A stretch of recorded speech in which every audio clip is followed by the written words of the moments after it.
Hello students, कैसे हैं आप? आशा है अच्छे ही होंगे। और हम बात करने वाले हैं एटॉमिक स्ट्रक्चर क्लास 11 के लेक्चर नंबर 5 की। लेक्चर नंबर 4 में हमने बात की थी हाइड्रोजन परमाणु का उत्सर्जन स्पेक्ट्रा क्या होता है, वो कैसे प्राप्त होता है, उसके लिए एनर्जी कैसे निकालें, उसके लिए तरंगदैर्घ्य कैसे निकालें, वो हमने बात कर ली थी। इस लेक्चर में हम बात करने वाले हैं उसी पे आधारित, उस लेक्चर पे ही आधारित है स्पेक्ट्रम श्रेणियां क्या होती हैं। ठीक है, मैंने लास्ट लेक्चर में भी थोड़ी सी हिंट दी थी लास्ट में, तो उस लेक्चर को देखें और फिर इस लेक्चर पे आए। ठीक है, चलिए बात करते हैं। ओके, पेन कॉपी निकाल के तैयार हो जाए। देखो स्पेक्ट्रम श्रेणियां क्या होती हैं, हमारी जो हेडिंग है एक्चुअल में, मैं उसको भी यहाँ पे कोरिलेट करूंगा थोड़ा सा। स्पेक्ट्रम श्रेणियां,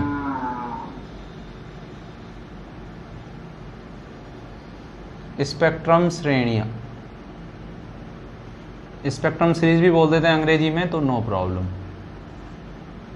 देखो हमने लास्ट लेक्चर में बात की थी कि जो इलेक्ट्रॉन होता है वो निम्न ऊर्जा स्तर से n बराबर 1 से या कहीं से निम्न ऊर्जा स्तर से कहाँ जाता है, उच्च ऊर्जा स्तर में जाता है कि नहीं जाता। मुझे पता है ऐसे बहुत सारे ऊर्जा स्तर होते हैं किसी भी परमाणु में, जैसे n बराबर 1 है, 2 है, n बराबर 3 है, 4 है, होते कि नहीं होते? ठीक है, होते हैं। तो देखो जब वो निम्न ऊर्जा स्तर से उच्च ऊर्जा स्तर में जाएगा कि नहीं जाएगा, तो उच्च ऊर्जा स्तर में चला गया। अब उच्च ऊर्जा स्तर से मुझे पता है कि बहुत सारे निम्न ऊर्जा स्तर होते हैं। एक तो पहला n1 n2 भी होता है, n3 भी होता है, n4 भी होता है। तो माना उच्च ऊर्जा स्तर में चला गया, तो अब वो किसी में भी टपक सकता है। कोई चीज ऊपर गई तो वो यहाँ पे भी गिर सकती है, यहाँ पे भी गिर सकती है, यहाँ पे भी गिर सकती है। तो इसी आधार पे क्या है, स्पेक्ट्रम श्रेणियों की व्याख्या की गई। कैसे की गई कि बहुत सारे ऊर्जा स्तर होते हैं, तो इलेक्ट्रॉन जब उच्च ऊर्जा स्तर में जाता है तो वो क्या करता है, निम्न ऊर्जा स्तर में आता है, या तो 1 में आएगा, या 2 में आएगा, 3 आएगा। तो बहुत सारे क्या संभव होते हैं, संक्रमण संभव होते हैं। मैंने बोला था संक्रमण क्या होते हैं, इलेक्ट्रॉन जब एक ऊर्जा स्तर से दूसरे ऊर्जा स्तर में जाता है तो वो स्थिति क्या कहलाती है, स्थानांतरण, या अपन रसायन विज्ञान में उसको क्या बोलेंगे, वो संक्रमण होता है। ठीक है, तो जब उच्च ऊर्जा स्तर में चला गया तो वो यहाँ से यहाँ भी आ सकता है, यहाँ भी संक्रमण कर सकता है और यहाँ भी संक्रमण कर सकता है। तो बहुत सारे एनर्जी लेवल में या बहुत सारे ऊर्जा स्तरों में और कोषों में क्या कर सकता है, संक्रमण कर सकता है, मतलब स्थानांतरित हो सकता है नीचे वालों में। इसके आधार पर जब इसको स्पेक्ट्रोस्कोप की सहायता से इसको देखा गया तो बहुत सारी क्या ऐसे लाइनें दिखाई दी, ऐसे श्रेणीबद्ध, बिल्कुल ऐसी लाइनें दिखाई दी। उनके बीच की डिस्टेंस बिल्कुल फिक्स थी कि इनकी बीच की इतनी होगी, 2 की। मैंने बताया भी था लास्ट लेक्चर में कि जैसे जैसे कोष की संख्या बढ़ती है, ऊपर बढ़ते हैं कोष बढ़ते हैं, तो एनर्जी गैप क्या हो जाता है, कम हो जाता है ऊर्जा अंतर। ठीक है, पहले दूसरे कोष होते हैं उनमें ज्यादा, फिर दूसरे तीसरे में और कम, तीसरे चौथे में और कम, मैंने बताया था लास्ट लेक्चर में भी। ठीक है, तो बहुत सारे क्या है श्रेणीबद्ध लाइनें दिखाई देती हैं ऐसे। ऐसा क्यों हुआ, अगर हम बात करें, डेफिनेशन वगैरह नोट्स में लिख दी अच्छे से कि इलेक्ट्रॉन जब उच्च ऊर्जा स्तर में होता है तो वो निम्न ऊर्जा स्तर में आता है तो बहुत सारे संक्रमण करता है। संक्रमण क्यों करता है, क्योंकि मुझे पता है किसी भी परमाणु के संरचना में या उसके अंदर बहुत सारे क्या होते हैं, ऊर्जा स्तर होते हैं, जिनको हम कोष बोल रहे हैं, कोष होते हैं। तो उनमें किसी में भी कर सकता है वो, तो करता है। जब इसको स्पेक्ट्रोस्कोप की सहायता से इस पूरी प्रक्रिया को देखा गया, पूरी प्रक्रिया का एनालिसिस किया गया, इसका अध्ययन किया गया, तो क्या हुआ कि बहुत सारी सीधी लाइनें दिखाई दी, बहुत सारी क्या स्पेक्ट्रल लाइन दिखाई दी, रेखा दिखाई दी श्रेणीबद्ध रूप से। उन रेखाओं को या श्रेणीबद्ध रेखाओं को क्या बोला गया, स्पेक्ट्रल रेखा, या क्या स्पेक्ट्रल श्रेणी। उन रेखाओं का जो युग्म था उसी को क्या बोला गया, स्पेक्ट्रल श्रेणी, या क्या बोला गया, स्पेक्ट्रम रेखाएं बोला गया। अब ये क्या हुआ, इनको विभिन्न भागों में बांटा गया। कैसे बांटा गया, देख कि मुझे पता है कि जैसे ऊर्जा स्तर 1 है, 2 है, 3 है, 4 है, 5 है, 6 है।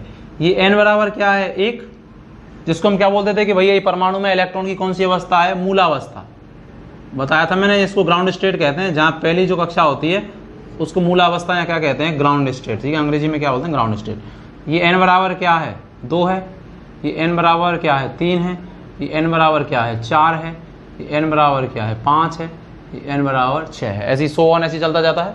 तो देखो जब वो इलेक्ट्रॉन, अब स्पेक्ट्रल श्रेणियों को क्या है विभिन्न भागों में बांटा गया, तो वो किस आधार पे बांटा गया, ठीक है, ये बात है। स्पेक्ट्रल श्रेणियां जो थी, स्पेक्ट्रम रेखाएं जो थी, उनको विभिन्न भागों में बांटा गया। किस आधार पे, कि इलेक्ट्रॉन जब उच्च ऊर्जा स्तर में चला गया है, तो उच्च ऊर्जा स्तर में चला गया तो निम्न ऊर्जा स्तर में आएगा, क्योंकि उच्च ऊर्जा स्तर में कोई भी चीज स्टेबल नहीं होती। तो जो वापस जब आता है उस आधार पर स्पेक्ट्रल श्रेणियों को विभिन्न भागों में बांटा गया। ठीक है, कैसे बांटा गया, इलेक्ट्रॉन जैसे यहाँ पे था तो वो सीधा या तो किसमें आ जाता, 1 नंबर वाली में, ठीक है, या वो किसमें आ जाता सीधा 2 नंबर वाली में, या किसमें आ जाता वो 3 नंबर वाली में, या किसमें आ जाता जैसे 4 नंबर वाली में। तो इलेक्ट्रॉन जब उच्च ऊर्जा स्तर में चला गया तो उच्च ऊर्जा स्तर से जब वो निम्न ऊर्जा स्तर में आया, तो किस निम्न ऊर्जा स्तर में आया, उस आधार पर स्पेक्ट्रल श्रेणियों के क्या दिए गए, नाम दिए गए। कि जब इलेक्ट्रॉन n बराबर 1 में आया, वापस n बराबर 1 का मतलब किसमें आया, ग्राउंड स्टेट में आया, ठीक है। कहीं भी ऊपर से तो कहीं भी आ सकता है, लेकिन जिसमें आएगा उसके आधार पर नाम दिए गए स्पेक्ट्रल श्रेणियों को। जब n बराबर 1 में आया तो उसको बोला गया लाइमन श्रेणी, उसको क्या बोला गया, लाइमन श्रेणी। क्या बोला गया, लाइम। अभी अच्छे से मैं एक डायग्राम से और समझा दूंगा आपको। लाइमन श्रेणी जब n बराबर 2 में आया, इसका मतलब यहां आया, ऊपर से तो कहीं से भी आ सकता है, 3 से भी आ सकता है, 4 से भी आ सकता है, 5 से, 6 से, लेकिन जब n बराबर 2 में आकर रुक गया तो इसको बोला गया बामर श्रेणी, या बामन श्रेणी भी बोलते हैं इसको, ठीक है, बामन श्रेणी। जब n बराबर 3 में आकर रुक गया इलेक्ट्रॉन, इस वाले में आकर रुक गया, 4 से भी आ सकता है, 5 से भी आ सकता है, 6 से भी आ सकता है, तो इसको बोला गया पाश्चर श्रेणी, पाश्चन श्रेणी। ये नाम है साइंटिस्टों के आधार पे, वैज्ञानिकों के आधार पे, ठीक है। जब n बराबर 4 में आगे रुक गया इलेक्ट्रॉन, 5 से भी आ सकता है, 6 से भी आ सकता है, मैंने क्या बोला, उच्च ऊर्जा स्तर से आएगा, तो अब 4 में 3 से तो आएगा नहीं, ऊपर से ही आएगा, ठीक है, क्योंकि इलेक्ट्रॉन कहाँ है, उच्च ऊर्जा स्तर में, तो कहीं पे भी आ सकता है। अगर वो n बराबर 1 में आया तो उसको बोलेंगे लाइमन श्रेणी, अगर n बराबर 2 में आया तो उसको बोलेंगे बामर श्रेणी, और n बराबर 3 में आकर रुक गया तो 4 से भी आ सकता है, 5 से भी आ सकता है, 6 से भी आ सकता है, ठीक है। इसका मतलब ये क्या है, निम्न ऊर्जा स्तर है ये, n बराबर 1, n बराबर 2, n बराबर 3, n बराबर 4 में आया तो उसको बोला ब्रैकेट श्रेणी, उसको क्या बोला, ब्रैकेट श्रेणी, ठीक है।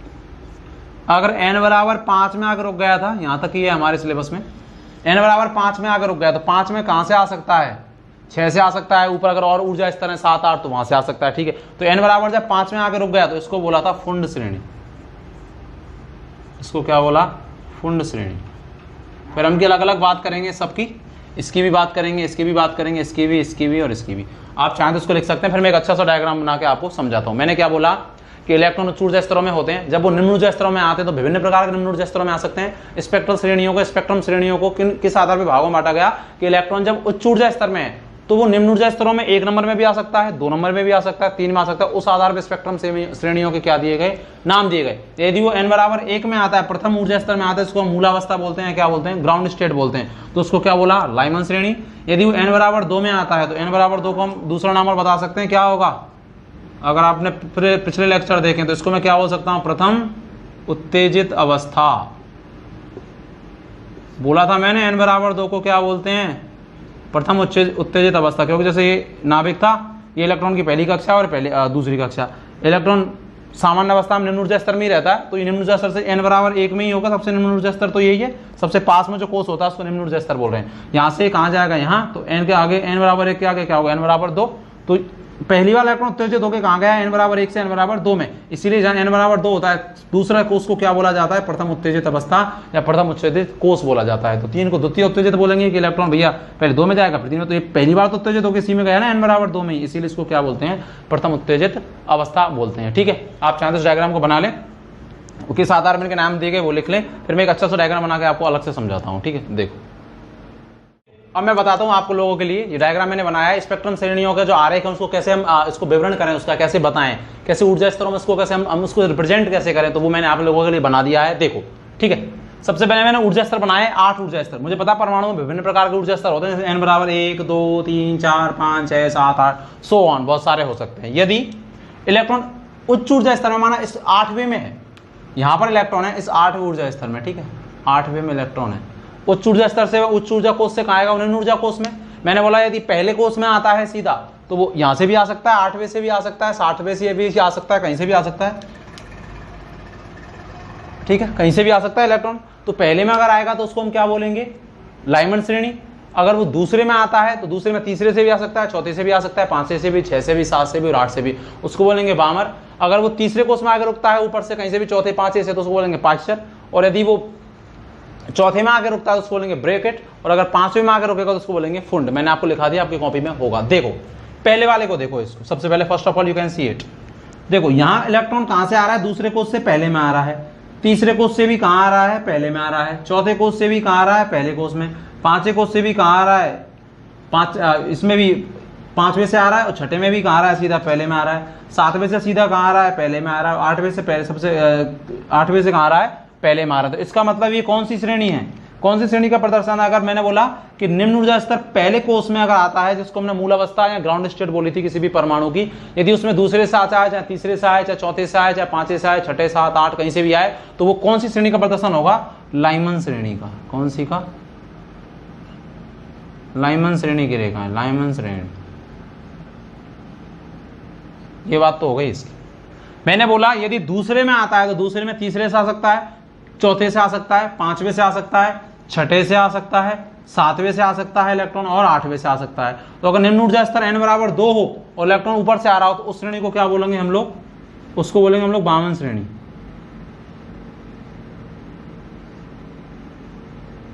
उसको क्या बोलेंगे हम लोग? बामन श्रेणी।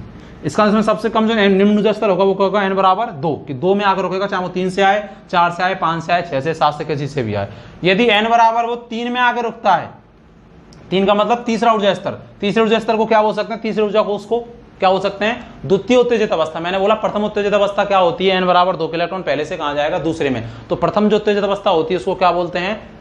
n बराबर 2 को बोलते हैं। तो n बराबर 3 को क्या बोल सकते हैं? द्वितीय उत्तेजित अवस्था के इलेक्ट्रॉन पहले, इसमें क्या होता है? पहला उत्तेजित अवस्था पहले से, क्योंकि पहले में तो इलेक्ट्रॉन निम्न ऊर्जा स्तर में ही इलेक्ट्रॉन क्या होता है? स्थायी होता है। मैं पहले भी पिछले लेक्चर में भी बात कर चुका हूं। तो n बराबर 3 को आप ऐसे भी लिख सकते हैं कि द्वितीय उत्तेजित अवस्था में अगर इलेक्ट्रॉन आगे रुक रहा है तो वो श्रेणी क्या कहलाएगी? तो 3 में यहां से भी आगे रुक सकता है, 4 से भी, 5 से भी, 6 से भी, 7 से भी और 8 से भी। तो वो क्या कहलाएगी भाई साहब? बताओ। पाश्चर श्रेणी या पाश्चन बोलेंगे इसको, पाश्चन श्रेणी। इसका निम्न ऊर्जा स्तर कितना होगा? ऑलवेज 3 होगा इसका। बामन का कितना होगा? निम्न ऊर्जा स्तर, निम्न ऊर्जा कोष 2 होगा, और लाइमन का कितना होगा? 1 होगा। यदि n बराबर 4 में आगे रुकता है तो वो 4 में कहां से आ सकता है? 5 से भी आ सकता है, 6 से भी आ सकता है, 7 से भी आ सकता है, 8 से भी आ सकता है, सो ऑन। और अगर ऊर्जा लेवल या कोष होंगे तो वहां से भी आ सकता है। तो अगर निम्न ऊर्जा स्तर चौथा है तो उसको हम कौन सी श्रेणी बोलेंगे? ब्रैकेट श्रेणी। कौन सी बोलेंगे? ब्रैकेट श्रेणी। ठीक है। इसी प्रकार यदि n बराबर 5 में आगे रुकता है इलेक्ट्रॉन ऊर्जा स्तर से, अगर निम्न ऊर्जा स्तर 5 है, जैसे 5 में कहां से आ सकता है? तो 6 से आएगा, 7 से आएगा, 8 से आएगा, और ऊपर वाले जो कोष होंगे वहां से आएगा। तो उसको हमने क्या बोला था? वो कौन सी श्रेणी कहलाएगी? फुंड श्रेणी।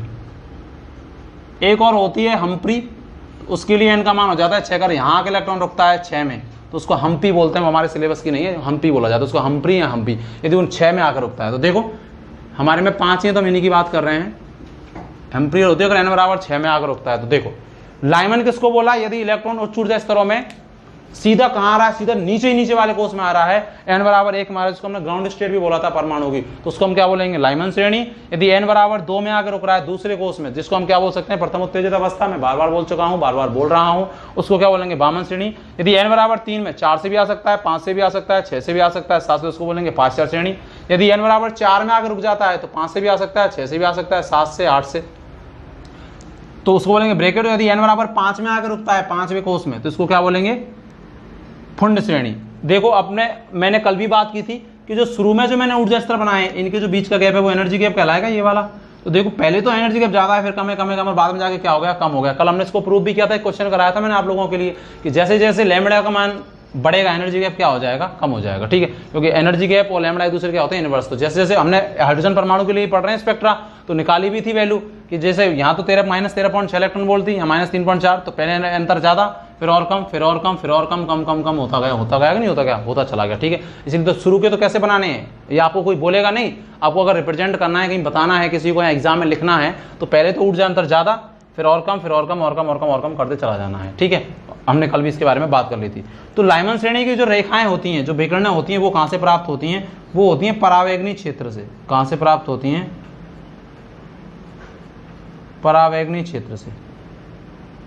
परावैगनी क्षेत्र एक्सरेज होती हैं, गामा किरण, अपन फिजिक्स में भी पढ़ेंगे आप लोग, गामा किरणें होती हैं, रेडियो तरंगें होती हैं, सूक्ष्म तरंग, ये सारी विद्युत चुंबकीय तरंगें कहलाती हैं। ठीक है, आगे आएगा तो मैं आपको समझाऊंगा विद्युत चुंबकीय तरंगें क्या हैं और बात करूंगा। ठीक है, तो ये आपसे पूछा जाता है प्रतियोगी परीक्षाओं में कि लाइमन श्रेणी जो है वो किस क्षेत्र से प्राप्त होती है? तो ये होती है किस क्षेत्र से? परावैगनी। परावैगनी क्षेत्र को बोला जाता है यूवी रीजन, अल्ट्रावायलेट भी बोला जाता है। ठीक है, उसके बाद देखो बामन श्रेणी।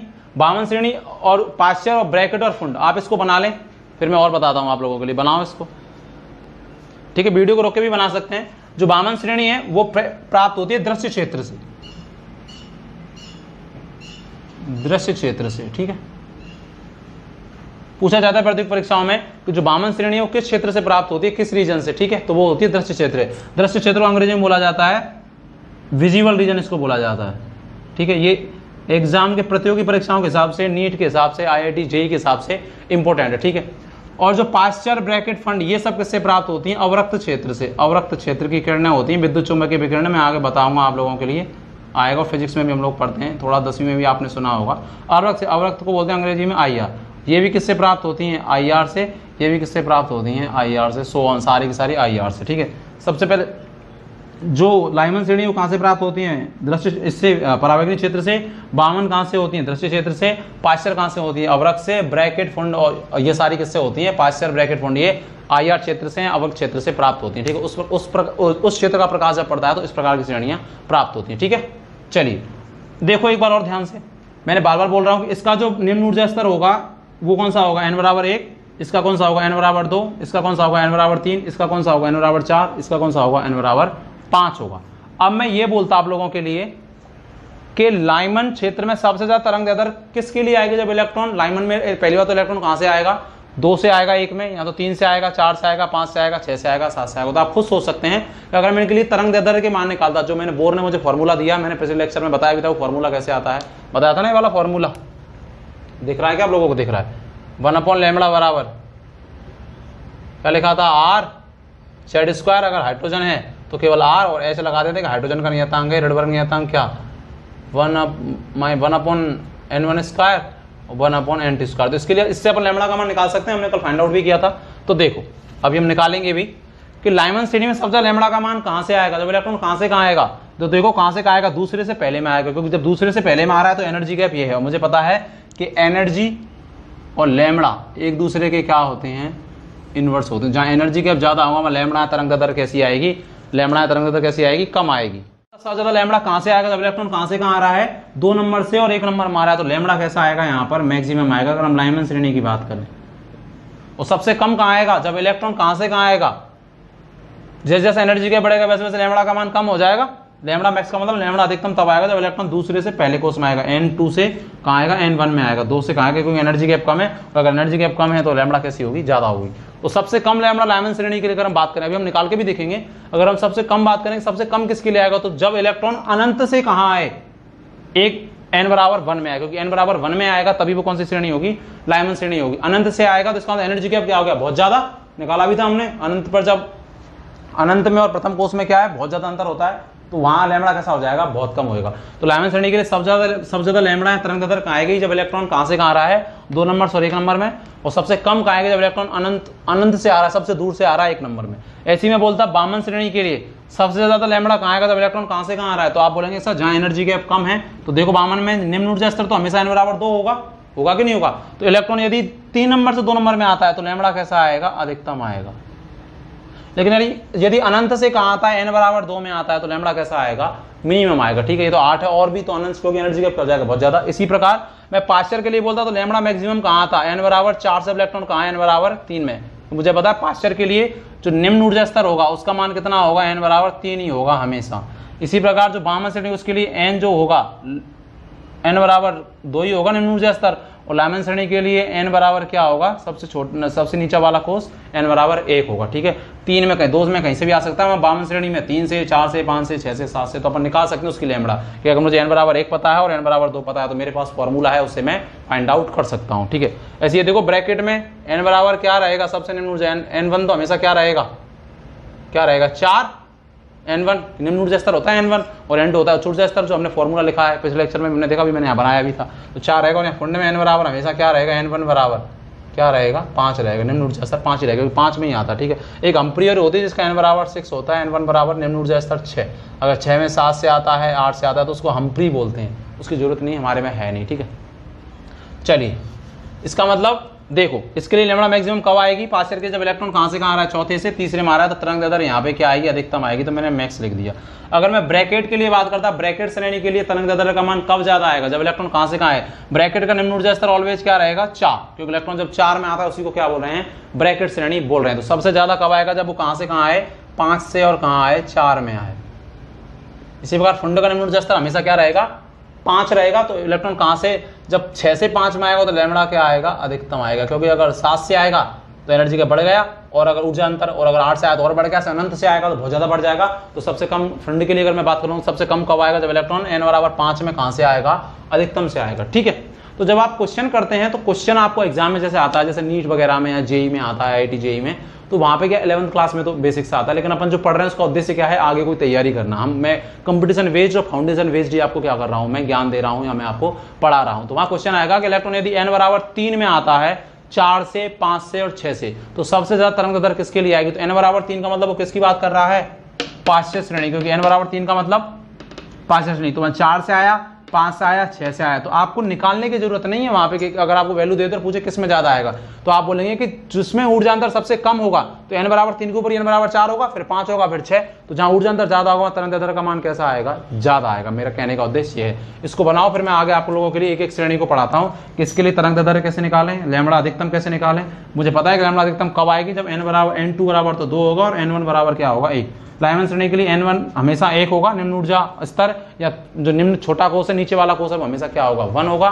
वामन के लिए n1 बराबर हमेशा क्या होगा, 2 होगा, जो फॉर्मूले में हमने लिखा था, फॉर्मूला लिखा था ना कि 1/λ मैक्स बराबर r, क्या लिखा, क्या पता, n1 का स्क्वायर माइनस n2 का स्क्वायर, यही तो फॉर्मूला था मेरा। तो जो n1 है वो क्या था, निम्न ऊर्जा कोष, और n2 क्या था, उच्च ऊर्जा कोष, यही तो था कि नहीं था। तो n1 हमेशा इनके लिए क्या रहेगा, फिक्स रहेगा, जैसे लाइमन के लिए 1, वामन के लिए 2, पांचन के लिए 3, ब्रैकेट के लिए 4 n1 और फुंड के लिए कितना होगा, 5 होगा। चेंज होगा तो कौन होगा, n2 चेंज होगा, क्योंकि n2 उच्च ऊर्जा स्तर है, तो वो 5 से भी आ सकता है, 6 से भी, 4 से भी, वो डिपेंड करता है कि कहां से आ रहा है, आपको क्वेश्चन में क्या दिया हुआ है। तो मैं एक एक को कराता हूं, लेकिन आपको ये तो पता चल गया कि किसके लिए लैम्बडा मैक्सिमम आएगी, मतलब तरंग दैर्ध्य अधिकतम आएगी जहां ऊर्जा अंतर कम होगा, जब जो जिसका निम्न ऊर्जा स्तर है ना, जिस श्रेणी का, उसके जस्ट ऊपर वाले से ही आ रहा है तो लैम्बडा अधिकतम आएगी। जैसे अगर 3 में 4 से आ रहा है, 5 में तो अधिकतम होगी।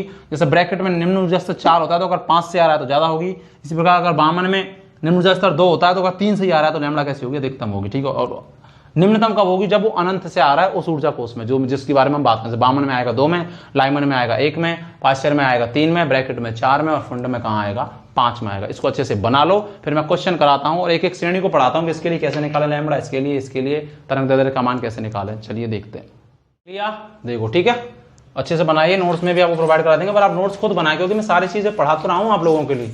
जरूरी नहीं है कि आप नोट्स ही, पर नोट्स भी प्रोवाइड कराएंगे, PDF भी, आपको टेंशन ना करें, बस पढ़ते रहें। मैं बिल्कुल कंपटीशन बेस्ड लेके, क्योंकि उद्देश्य हमारा कुछ और है।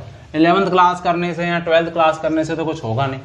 बहुत दुनिया में कितने लोग करते हैं, कुछ करना है तो कुछ अलग पढ़ना होगा, जिस टीचर से पढ़ रहे हैं उस पर विश्वास करना होगा, उसका टीचिंग मेथड अगर आपको समझ आता है, क्योंकि मुझे पता है स्कूल वगैरह में जल्दी जल्दी कर देते हैं, ऐसे ही इतना प्रॉपर समझाते नहीं हैं, लेकिन अपन यहाँ पर पूरा समझेंगे। क्वेश्चन कैसे आता है, लास्ट ईयर में क्वेश्चन कैसे आए नीट और जेई में, वो भी मैं आपको इस टॉपिक के खत्म हो जाने के बाद, इस यूनिट के खत्म हो जाने के बाद या इसके बीच में भी करवा सकता हूँ। ठीक है, चलिए अब मैं निकालता हूँ प्रत्येक के लिए मैं कैसे ज्ञात करूँ तरंग दैर्ध्य का मान। सबसे पहले मैं बात करता हूँ लाइमन श्रेणी की, लाइमन श्रेणी की, लाइमन श्रेणी। अगर आपसे कोई डेफिनेशन लिखवाए कि लाइमन श्रेणी की डेफिनेशन लिखिए, परिभाषा लिखिए, तो आप क्या बोलेंगे कि जब किसी भी इलेक्ट्रॉन किसी भी उच्च ऊर्जा स्तर से मूलावस्था में या ग्राउंड स्टेट में या n बराबर 1 में आता है तो उससे जो श्रेणियां प्राप्त होती हैं उसको क्या बोला जाता है, लाइमन श्रेणियां बोला जाता है। इसका मतलब यहां पर अगर मुझे पता है फॉर्मूला, तो मुझे पता है निकालने का, लैम्बडा 1/λ बराबर, अगर हाइड्रोजन के बारे में बात हो रही है तो जेड का कोई रोल नहीं है, 1/n1 का स्क्वायर माइनस 1/n2 का। अपन हाइड्रोजन का क्या पढ़ रहे हैं, उत्सर्जन स्पेक्ट्रा पढ़ रहे हैं, तो मुझे पता है कि जो लाइमन श्रेणी उनके लिए n1 तो ऑलवेज क्या रहेगा, फिक्स रहेगा, कितना रहेगा, 1। n2 क्या हो सकता है, 2 हो सकता है, 3, 4, 5 सो ऑन हो सकता है। ठीक है, तो अगर मैं लैम्बडा मैक्सिमम निकालता, लैम्बडा मैक्सिमम अधिकतम, तो अधिकतम कब आती, मैंने बताया कि n का मान कितना, n1 का मान तो 1 ही रहेगा, n2 का मान कितना होना चाहिए, 2 होना चाहिए। अब उच्च ऊर्जा स्तर, क्योंकि जितना एनर्जी गैप कम होगा उतनी ज्यादा आएगी, तो कहां ज्यादा आएगा और वो कितना आएगा, तो जब n1 तो कितना हो, 1 हो, और n2 बराबर कितना हो, 2, उसके लिए सबसे ज्यादा आएगी लैम्बडा। ये मैं पहले ही बता चुका हूं, तो मैं यहां निकाल के भी देखता हूं कि 1/λ बराबर r, n1 का मान कितना है, 1 का स्क्वायर, और n2 का मान कितना है, 2, तो 2 का स्क्वायर, कितना आ जाएगा r ये कितना आ जाएगा, 2 दूनी के 4 है ना, 4 एकम 4 माइनस 1 तो 1/λ यही आ जाएगा 3/4 आ जाएगा। इसको मिटा के लिख दूँ तो 1/λ क्या आ जाएगा, r बराबर 3/4। आर की फॉर्म में लिख दें, आर का मान भी लिख सकते हैं, मैंने बताया था आर का मान पिछले लेक्चर में 911 एंगस्ट्रम, अगर एंगस्ट्रम में पूछ रहा है 2 मान बताए थे। तो लैम्बडा कितना आ जाएगा, इसका लैम्बडा मैक्सिमम उल्टा कर दो तो ये वैल्यू भी क्या आ जाएगी, उल्टी हो जाएगी, तो क्या आ जाएगा 4r, ये क्या आ जाएगा 4/3r, क्योंकि r भी नीचे चला जाएगा, नहीं चला जाएगा, ये आ जाएगा, ये लैम्बडा मैक्सिमम का मान है। अगर मैं बात करता लैम्बडा मिनिमम तो निकालो खुद कोशिश करो निकालने के लिए। लैम्बडा मिनिमम कब होगा, पहले तो ये देखो कब आएगा मिनिमम, जब n1 तो एक ही रहेगा जिसमें आ रहा है, लेकिन मैंने बताया n2 क्या हो जाएगा अनंत। अगर अनंत से आएगा तो ऊर्जा अंतर बहुत ज्यादा, और ऊर्जा अंतर बहुत ज्यादा तो लैम्बडा का मान कैसा हो जाएगा, निम्नतम हो जाएगा। तो इसका मतलब n1 तो वहां क्या होगा 1, और n2 क्या होगा निम्नतम के लिए कितना होगा। देखो इसको थोड़ा सा मैं आगे कर देता हूं, आपको दिख रहा है कि वैसे दिख रहा है, ठीक है।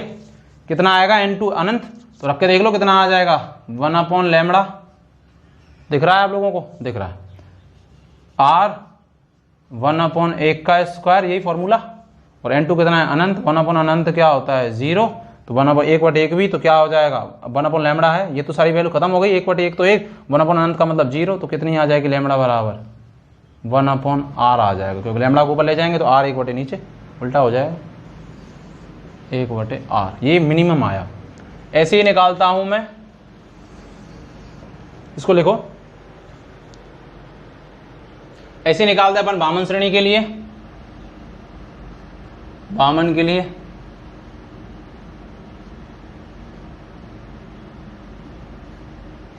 मुझे बताया कि वामन श्रेणी की अगर मुझसे परिभाषा पूछी जाए तो क्या होगी, तो हम बोलेंगे कि जब इलेक्ट्रॉन किसी भी ऊर्जा स्तर से n बराबर किस में आता है 2 में आता है, उससे उच्च ऊर्जा स्तर में उच्च से ही आएगा, निम्न में ऐसा तो नहीं कि 1 से 2 में आ जाएगा, तो वो तो फिर क्या उच्च से आएगा निम्न से आएगा, वो तो उल्टी हो जाएगी सारी प्रोसेस। तो उच्च से उत्सर्जन स्पेक्ट्रा पढ़ रहे हैं, तो इसका मतलब इलेक्ट्रॉन किसी भी उच्च ऊर्जा स्तर से n बराबर 2 में, या उसको क्या बोल सकते हैं प्रथम उत्तेजित अवस्था में आता है, क्योंकि n बराबर 2 को हम क्या बोल सकते हैं प्रथम उत्तेजित अवस्था। पहली बार इलेक्ट्रॉन n बराबर 1 से उत्तेजित होकर कहां जाता है n2 में जाता है, इसलिए प्रथम उत्तेजित अवस्था कौन सी होती है n बराबर 2, तो ये इसकी क्या हो जाएगी परिभाषा। इसका मतलब ये तो फिक्स है कि वामन श्रेणी के लिए n1 बराबर कितना रहेगा 2, n2 कितना हो सकता है 3, 4, 5, 100 कितना भी हो सकता है, आप निकाल सकते हैं।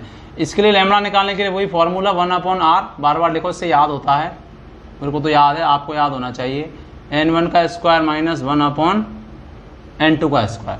मुझे पता अगर मुझे लैम्बडा मैक्सिमम पूछा जाए कि तरंग दैर्ध्य का अधिकतम मान कब आएगा, तो आप लोग मैं अभी बता चुका हूँ डायग्राम में कि जब n1 और n2 के बीच में अंतर कैसा हो, बहुत कम हो, मतलब एनर्जी गैप कैसा हो कम, तो n1 तो कितना रहेगा 2, लेकिन n2 कितना होगा 3, सबसे ऊपर जो इसके लाइन है वो n बराबर 3 ही है, तो अगर n2 रहेगा 3 तो आएगा अधिकतम। निकाल लेते हैं 1/λ r, n1 का स्क्वायर, तो n1 कितना है 2, 2 का स्क्वायर, n2 कितना है 3, तो 3 का स्क्वायर।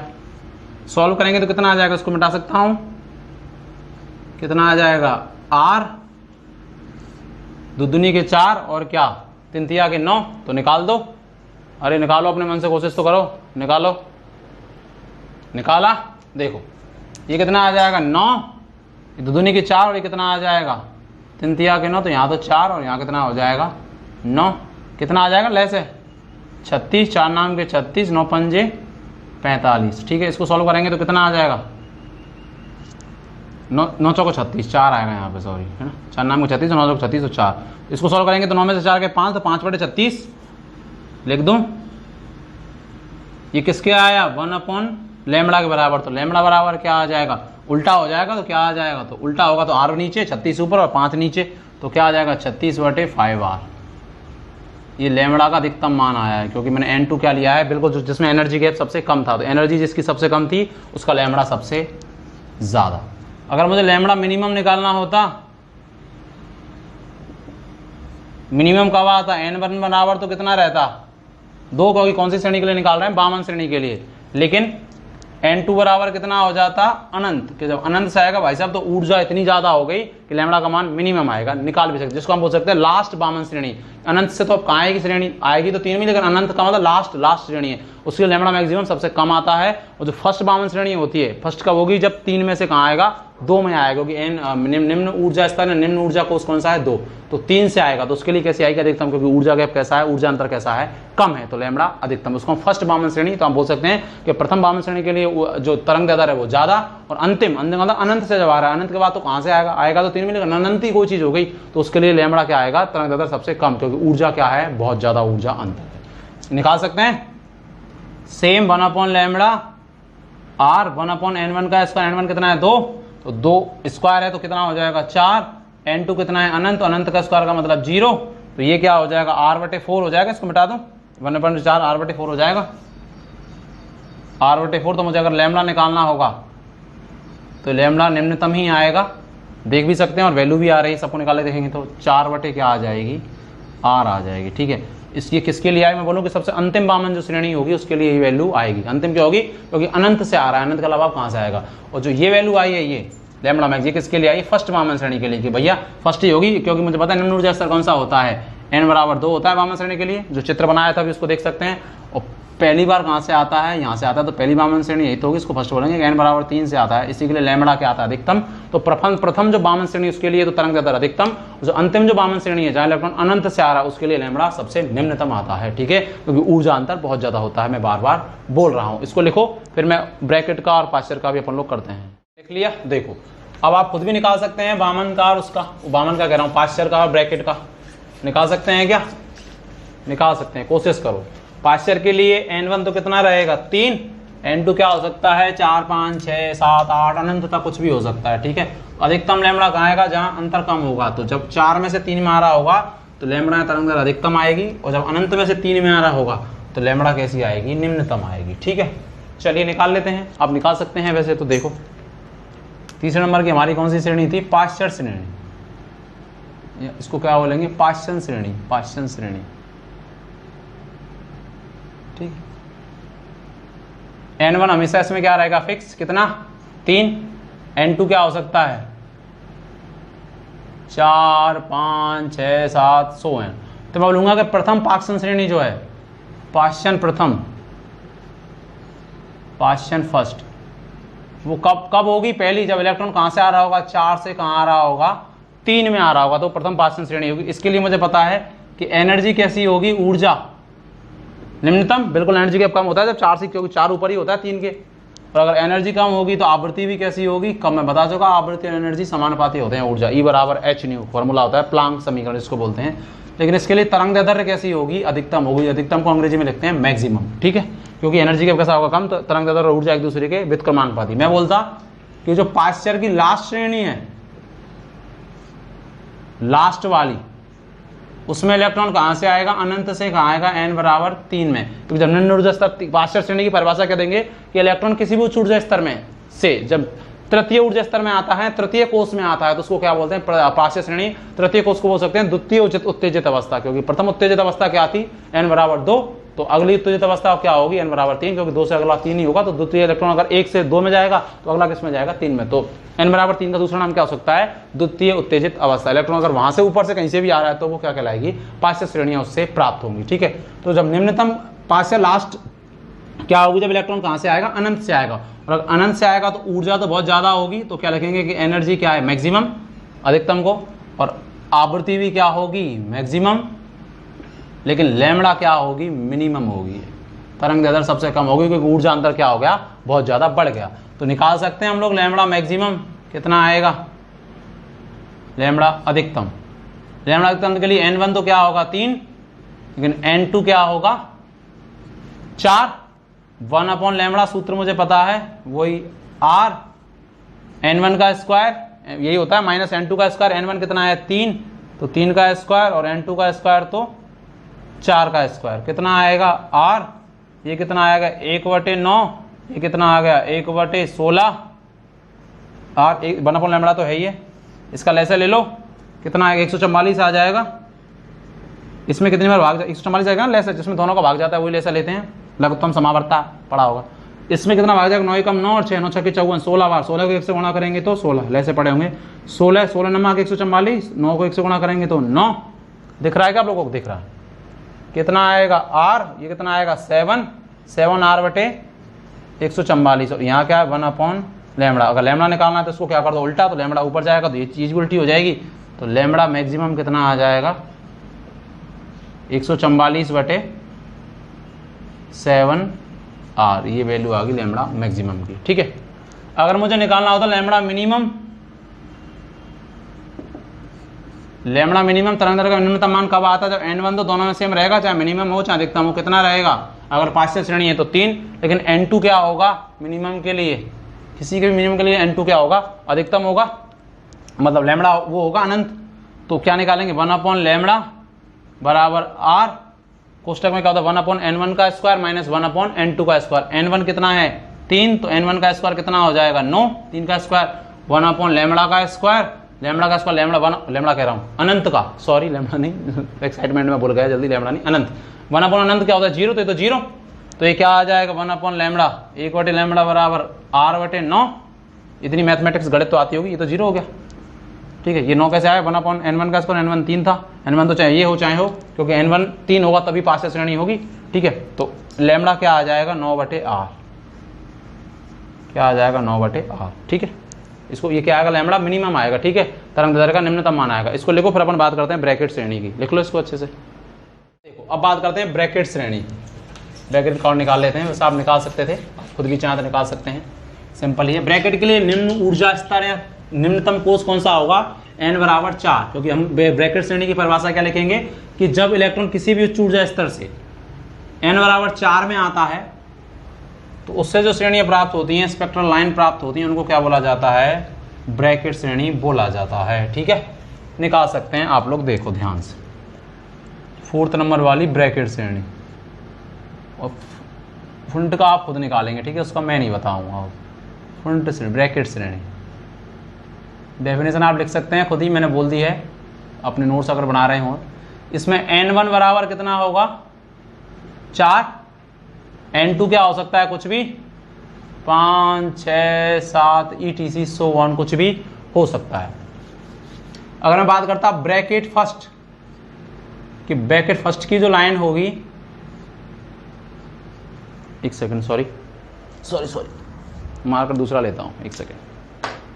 देखो ब्रैकेट फर्स्ट की जो लाइन होगी वो कौन सी होगी, जब इलेक्ट्रॉन कहां से आएगा, n बराबर 5 से कहां आएगा, n बराबर 4 में। ठीक है, ये होगी फर्स्ट, क्योंकि पहली 5 से आएगा तभी 6 से आएगा 7 से। इसके लिए मुझे पता है कि ऊर्जा क्या होगी, मिनिमम होगी, ई का मतलब एनर्जी और एम मिनिमम होता है। ठीक है, अगर ऊर्जा मिनिमम होगी तो आवृत्ति भी क्या होगी मिनिमम, दोनों समानुपाती होते हैं, लेकिन लैम्बडा क्या होगी मैक्सिमम होगी, मतलब लैम्बडा क्या होगी, तरंगदैर्घ्य क्या होगी अधिकतम होगी, क्योंकि ऊर्जा अंतर कम है तो तरंगदैर्घ्य ज्यादा, मैं पहले भी बता चुका हूं। ठीक है, अगर डायरेक्ट ऊपर वाली से आ रहा है तो उसके लिए तरंगदैर्घ्य सबसे ज्यादा आता है, जो कि उस ब्रैकेट फर्स्ट श्रेणी बोलेंगे। अगर मैं बोलता ब्रैकेट लास्ट, कास्ट नहीं लास्ट, हमारा देश वैसे कास्ट बहुत खेल रहा है कोई दिक्कत नहीं। इलेक्ट्रॉन कहां से आएगा, जब अनंत से आएगा, अनंत से कहां आएगा 4 में आएगा, क्योंकि लास्ट यही होगी, अनंत के अलावा तो कुछ है ही नहीं, अनंत सबसे लास्ट ज्यादा अनंत ही होता है।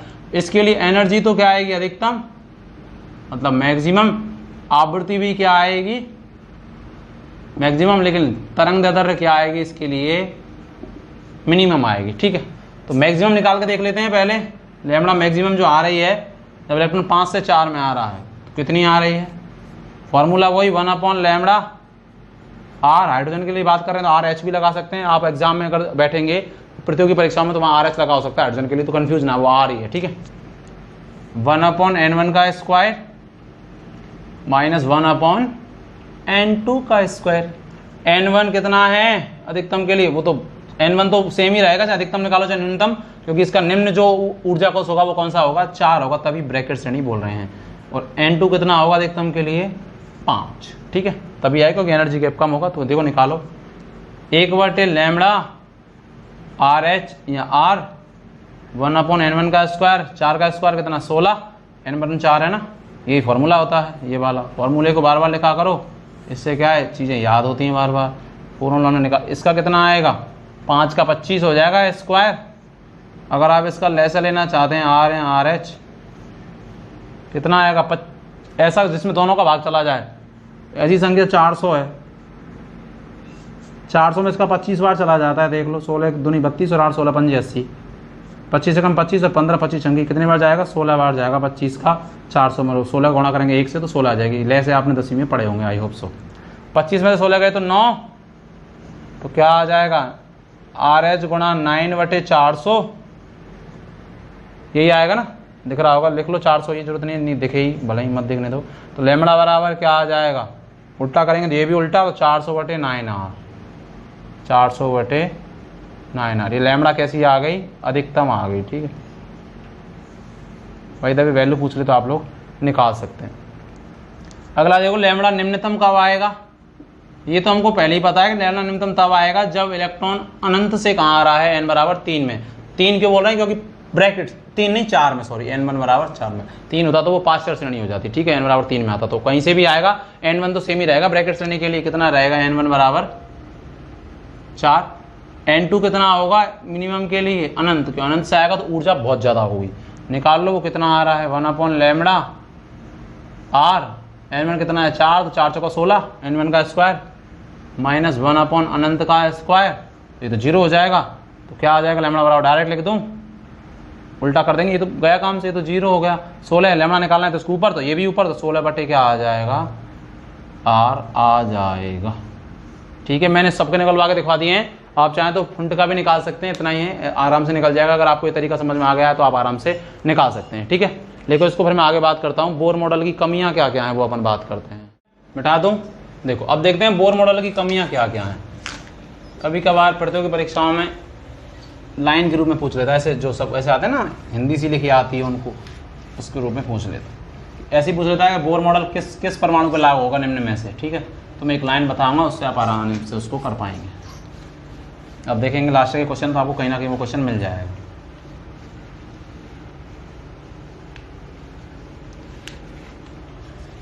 देखो ध्यान में, देखो बोर मॉडल की कमियां, लिमिटेशंस ऑफ बोर, कमियों को बोलते हैं लिमिटेशन।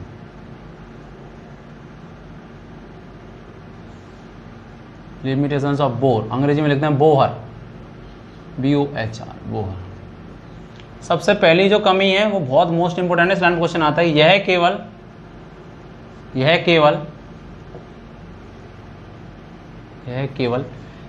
एक इलेक्ट्रॉन वाले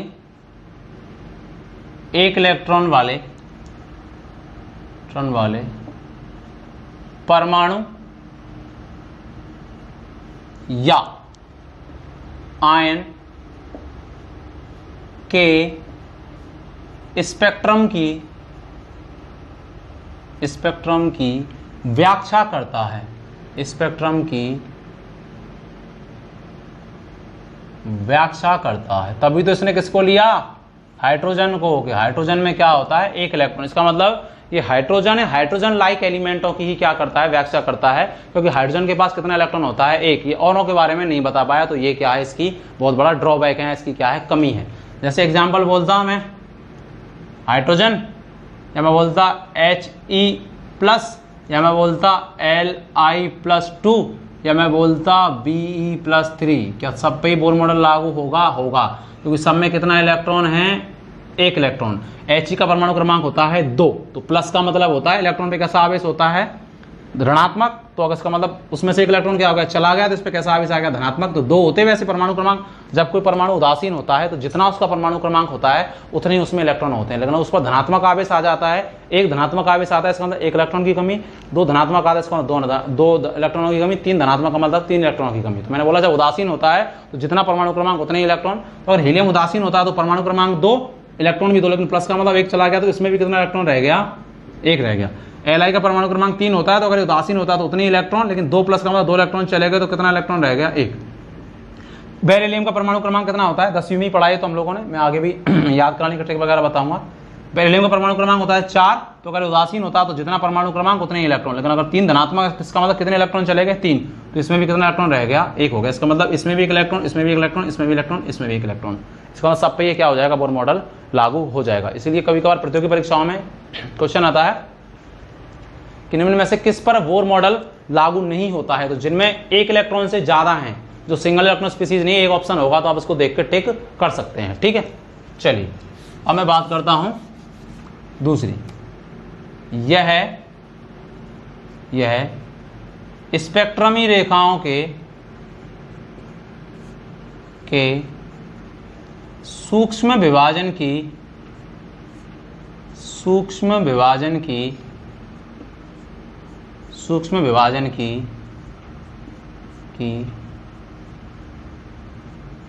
व्याख्या नहीं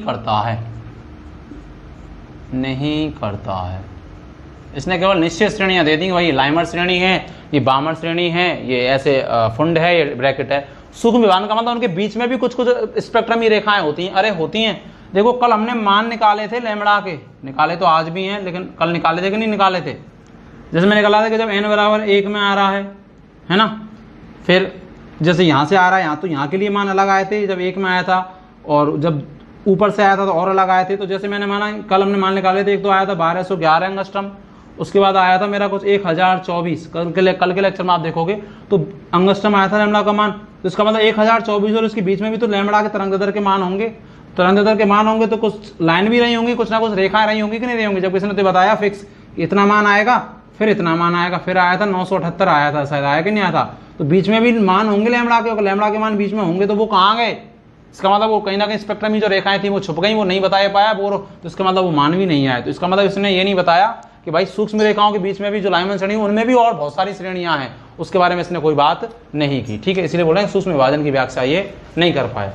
इसका मतलब एक और लिख सकते हैं हम लोग इसमें कि यह जीमान प्रभाव, आप इसको भौतिक विज्ञान में भी पढ़ेंगे।